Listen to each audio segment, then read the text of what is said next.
cómo suena cuando traigo el micro. Rodando por la calle con los míos, ya sabes, las paredes pintadas por trazos inigualables. Voy por buen camino, amigo. I started off, I've always done a little bit of art. I got into a little bit of trouble, did a little bit of time. That's where I really just stayed focused the whole time doing art, doing stuff like that. I got out and a shop called Infamous gave me a chance. They pulled me in and I started working there, and I progressed slowly but surely. You know, not all tattoo artists start off good, so it was all trial and error. I started off there, then went to another shop called Upscale where there was a lot better artists. I started learning a lot more and I've gotten better slowly but surely. 3 years ago I was going to college for art school, and I was taking oil painting classes, airbrush classes, watercolor, acrylic, and that helped me to understand color, theory, perspective, and all that kind of stuff. So that really helped me in my art as far as being a tattoo artist goes. The whole time I've started tattooing, it was always been the dream of mine to open up my own shop. I had some money saved up, my family helped me a little bit. The plan was to open up a shop in Salt Lake City. And I came out to Vallarta on vacation. It was supposed to be a 5-day vacation. I was supposed to go back, open up my shop, and get everything started. Well, whole change of plan. I came out here to Vallarta, fell in love with the culture, the people, the food, and everything else, and just figured, well, hey, why not do it here? And I'm pretty happy with my decision. You know, things are going better and better as time goes on. I'm getting more and more clientele, and things are starting to get good. I feel like I bring a whole different vibe to the tattoo scene out here. You know, I have a lot to offer as far as shops are concerned. In Mexico, my shop's definitely up to par with any kind of medical standards or anything like that.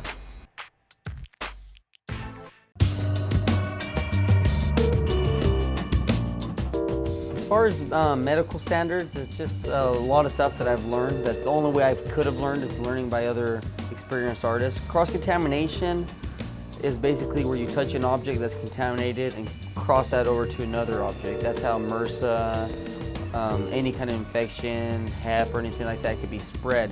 When you're talking about a clean, sterile environment, you usually have everything covered. Every time you touch something, whether it be a phone, another object, you take off your gloves and you start afresh because that's contaminated. This shop, we practice that to the utmost as we can. We have the top of the line autoclave. We use everything top of the line. When it comes to us being sanitary and to the safety of our customers, it's the most important thing I feel in the job. Normally when we're done tattooing, we grab these tubes. They're all stainless steel. We put them in this liquid called instrument cleaner. It's what most doctors use for cleaning. It's medical grade. It kills any kind of bacteria or infection or anything like that that might come from tattooing. After we're done, we usually take these out. We transfer them over here in the same liquid. We put them in the ultrasonic cleaner. What an ultrasonic cleaner does is it vibrates at a real hyper speed. It kind of takes any kind of blood or anything that's dried up in there, inks, pigments, or whatever, and it gets rid of that. After we have it in there, we bring them out, let them dry, and we repeat this process. We wash it with the same kind of soap. We come in here, get any kind of stuff that the ultrasonic cleaner didn't get out, clean it in there, get really good, nice and good through the whole tube until everything's just nice and clean. After that, we bring them over here. We use these sterilization packages that are also medical grade, that are used in most medical hospitals, dentals, or any kind of instruments that are used in any kind of procedures like that. It comes with a blue and pink stripe. Once these turn brown to a different color, it means that it's been cooked to 130 degrees Celsius, what kills any kind of bacteria. We put the tube in there, take off the sticker, make sure it's nice and closed. That way when we're going to use it, it comes in its own package. It's not contaminated by being touched by anything, so it's nice and contained in there.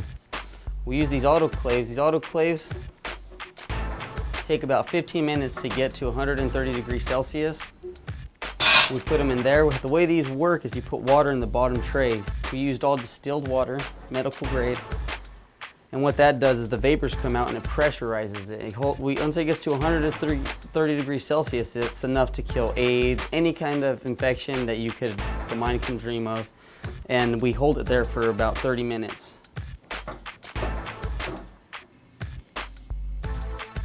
Now it's heating, it'll get to the point and it'll do that, but we usually repeat this process just to make sure that there's no risk at all of any sort. This is one of the only ones I've seen out here in Mexico that got to high quality autoclave like this, so you know you're in the best of hands.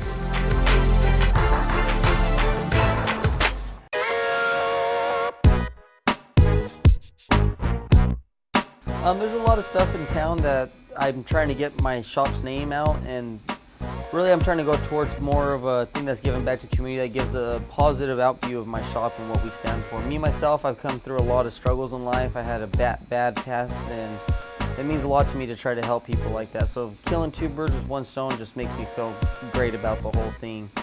The sponsorship was a BMX, skateboarding, all that stuff, basically showing young kids that there's another life out there besides gang banging or doing drugs or anything like that. Extreme sports, other ways to do adrenaline, and it was just a way to get our name out there in that part, you know what I mean, just positive all the way around. The main focus of the event was say no to drugs. Vallarta and a lot of, well, everybody's culture has youth problems with them doing drugs, getting caught up in the wrong crowds, and other positive, fun stuff out there that they can do other than risking their lives, doing other stuff like that. So if they can put all that negative focus in and just really change their life, maybe put it into an extreme sport, tattooing, or whatever it may be, to really further their education as far as things that can be positively done and have fun at doing it at the same time.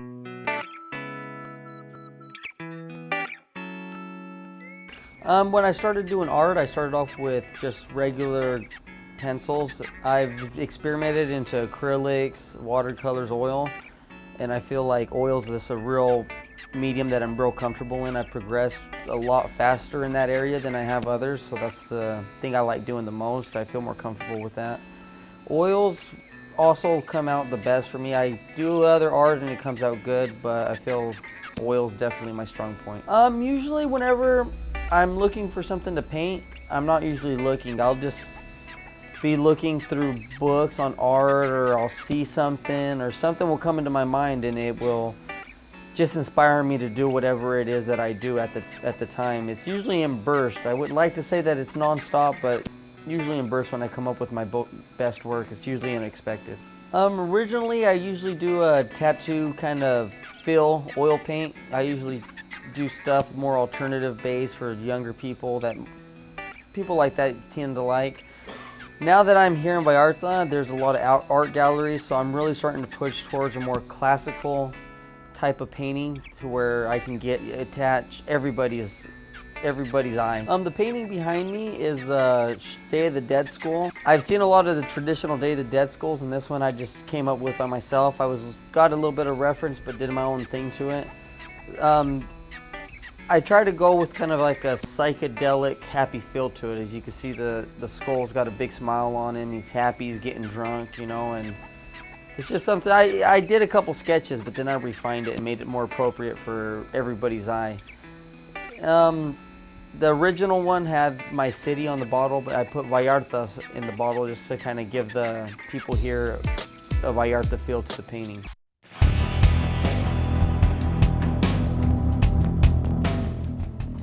Well, this right here is a client I've had that's been coming, helping out with my shop for since I've opened it, really. This is my 4th session on this piece. I've got about 15 hours, and I say I got about another 4 hours to go.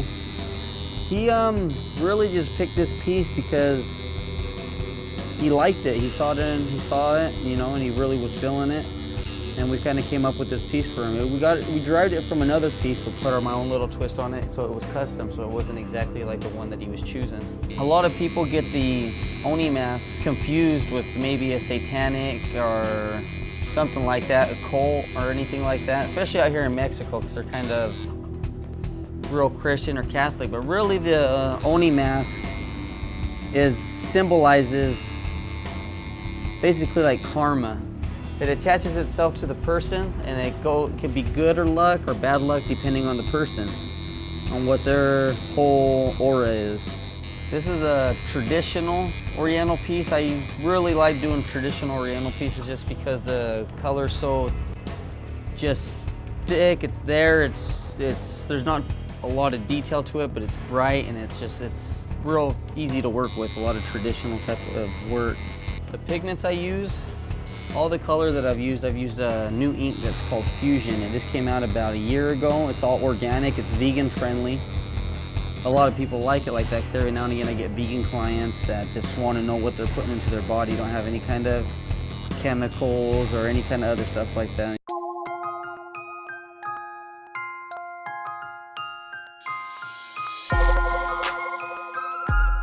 Well, I actually met Kiki on the bus here in Vallarta.